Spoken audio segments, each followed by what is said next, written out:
we've had the 5-second board shown, the red lights go on, 15 minutes of racing for the PBS Brakes Hot Hats Championship underway. Is it going to be Shea Kavanagh or Dan Sylvester that make the best of the starts on the front of the grid? It's Dan Sylvester from the outside in the EK as opposed to the EP car that is slotting into the lead. It's Kavanagh in second. It looks like the 15 car in third position of Lewis Barker as they turn their way through Redgate Corner. For the first one, there's some contact. There's 3 cars off in the gravel at the first corner of the race. This is a disastrous start for those 3. Off into the gravel at Redgate Corner. We'll try and pick up on who all of those are in a moment. Lee Warren's KA was in there, as was the Mini. Matthew Hale, one of those turbocharged cars that we mentioned. That was 2 of the cars off. Lee Warren went a long way through the gravel. Gordon McMillan made a traditionally good start in his rear-wheel drive BMW to go 4th. We are going to get a safety car almost immediately. So into the Class B lead. Ahead of those cars you see there went Gordon McMillan. You can see on the inside it's a Clio, isn't it? A winged Clio that's in the gravel. And there's another one gone off, which is Trevor Gregory from the pit lane. It is, so he's found no grip at all on the way down the Craner curves into the old hairpin, but he's going to get out of the gravel trap, fortunately, and won't have lost too much time. As is Lee Warren, who's out of the gravel and away from Redgate. I think there might just be one. There's 2 cars still there at Redgate. The Mini is there as well that was involved, and we'll try and work out exactly who those are as they come through at the end of the lap, unless we can get a view of them before then. There's some of the Swifts going through, as Josh mentions. They'll be having their own Swift Sport Challenge debut at Silverstone in 3 weeks. Even Adam Blair went from the pit lane, so ahead of several cars. So the former British Formula 3 racer, who is going to be one of the much more experienced drivers in the Swift Sport Challenge this year. He's gained several positions, but Dan Sylvester making that good start has put him to the front.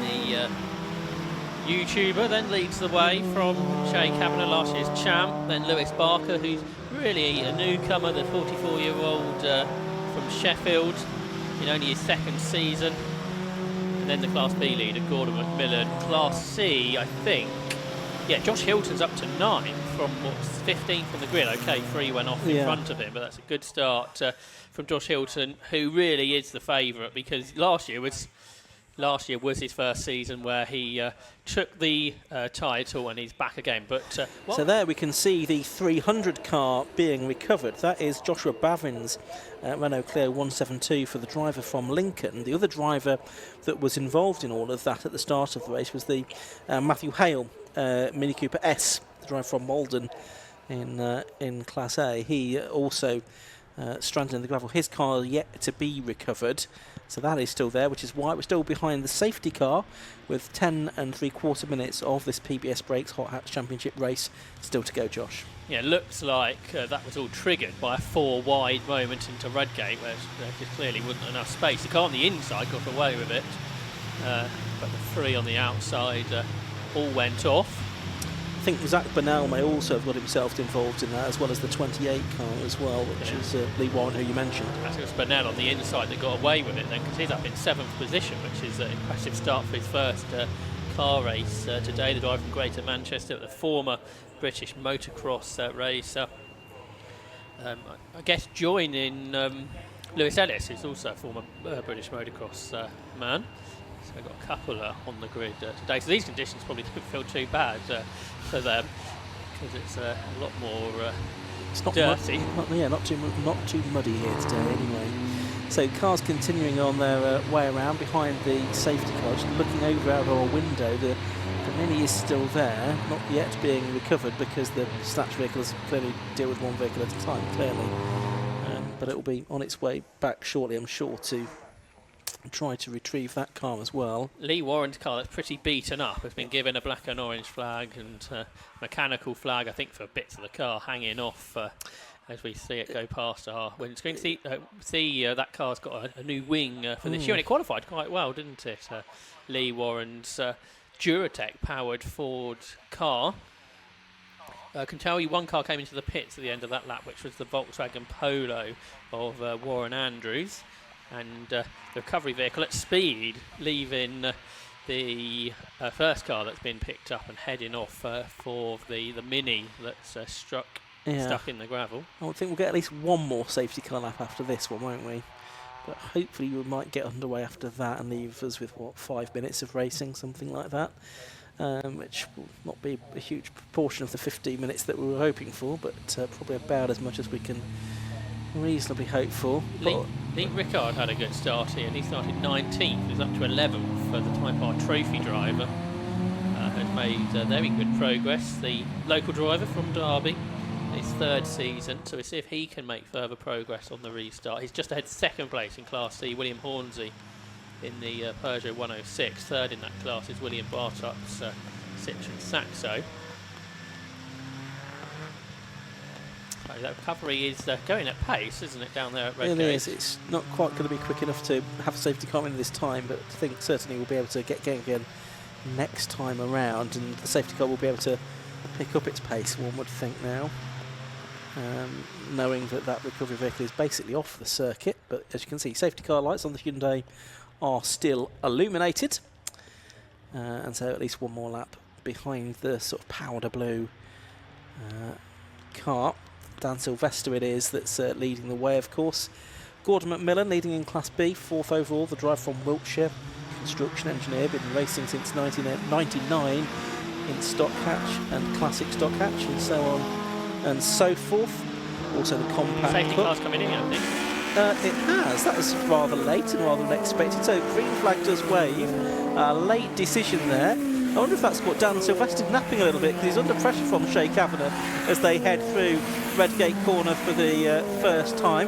It's Lewis Spark still there in third position. Here are the two leaders then as they come through Redgate and Hollywood for the fourth time in this race, but first time, or only the second time really, at full racing speed. Top three, all in Hondas, all together as they round the old hairpin, and it's a gap back then to the BMW of Gordon McMillan in fourth. Lewis Barker went a little wide there to the old hairpin. Something that could come into play here is this is an open tyre regulation, so therefore if you've got some better wet tyres, it would really help today. You do have to run List 1A, List 1 Motorsport UK regulation, so no full racing wets allowed, but certainly tyre choice could make a big difference today. And Dan Sylvester hanging on them, but Shea Kavanagh, last year's Class A champion, going after him, the SK Motorsport director, one of the associate sponsors of the championship. But Sylvester staying ahead at this stage, the much older car from the 1990s, ahead of the 2000s EP3. Lewis Barker trying to stick with the top two with 6 minutes of the race to go.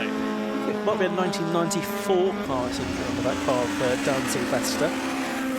Not the first driver to have had it in this particular championship. First three all together. Quite a gap back then to a change for fourth position. Gordon McMillan has been pushed back. It's Lewis Ellis now in the number 52 car that has moved up.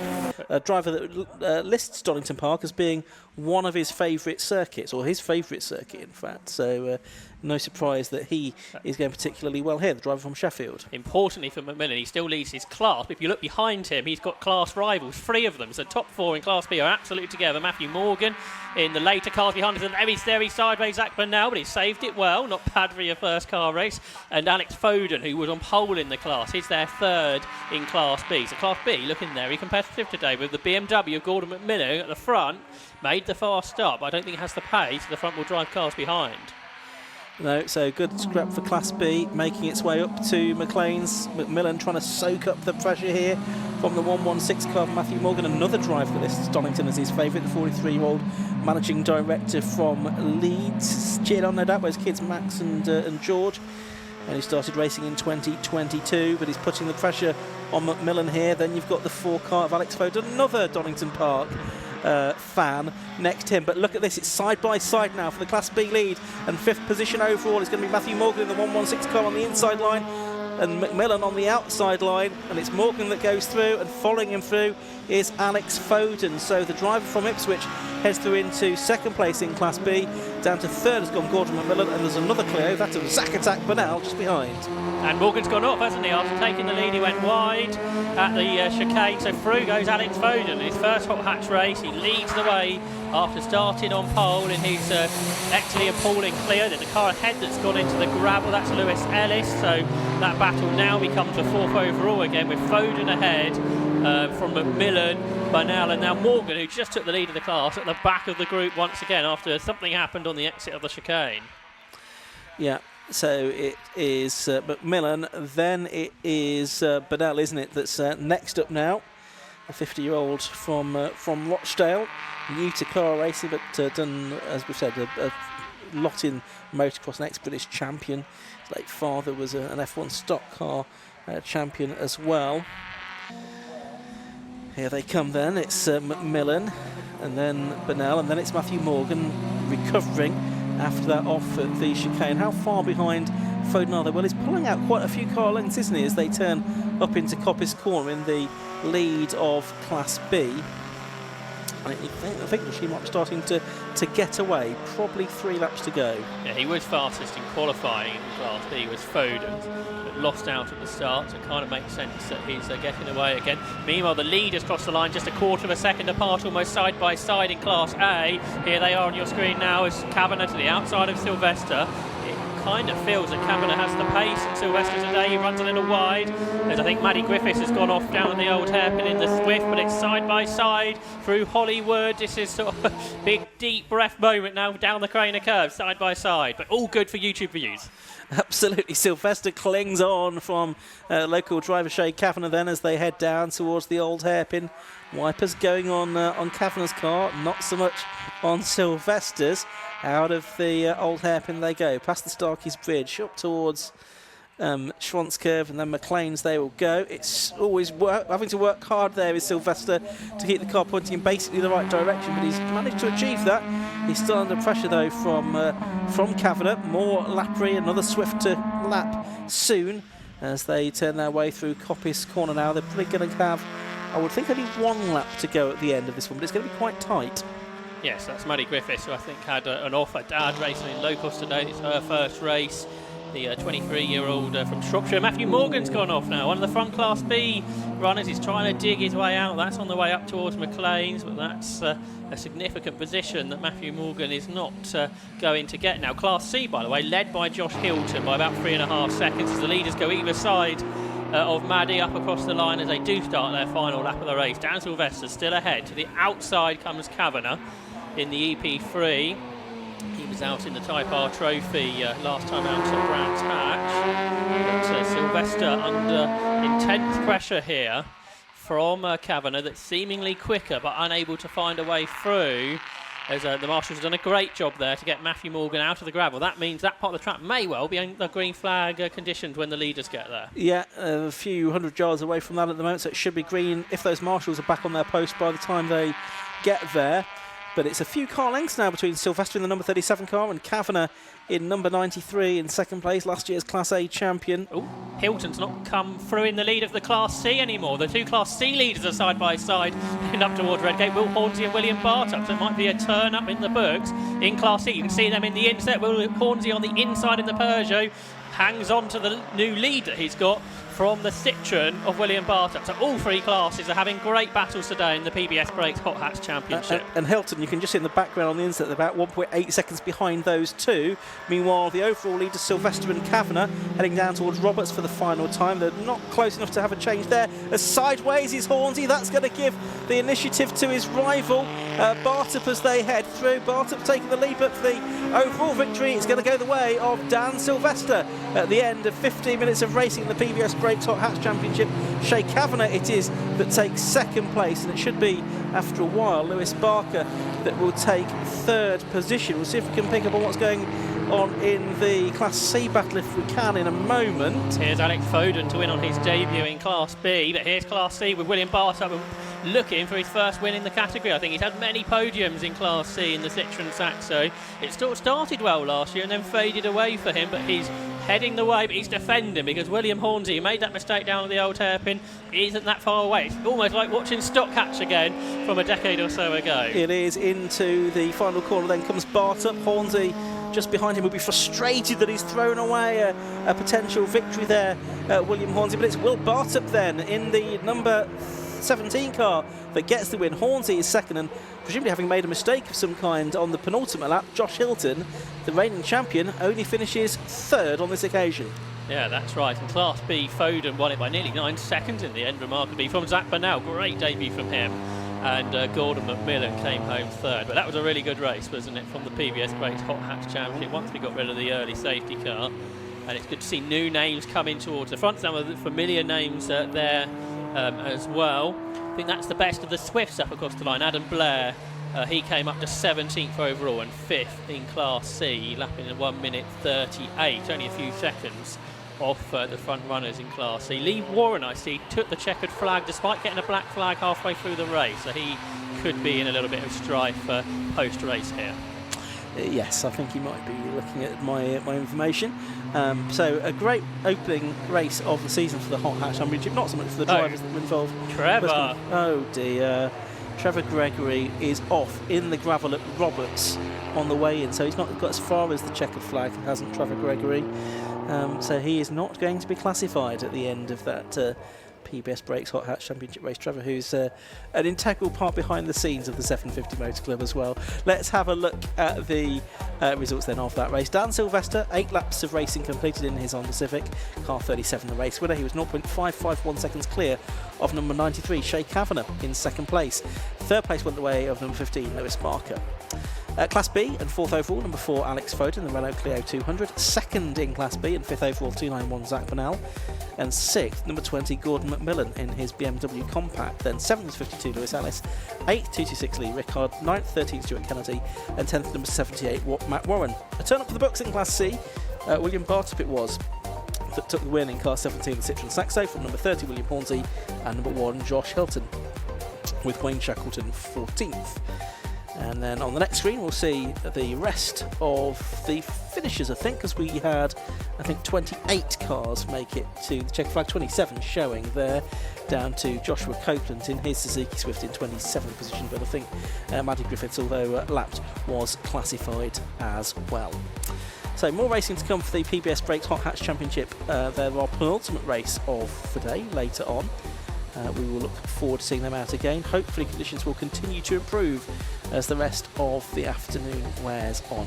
We're going to have our only endurance race of the weekend coming up next. That's going to be for the Calm All Porsche Trophy, 40-minute race with driver changes in that. And it's a big grid of Porsche as well, so really looking forward to that one.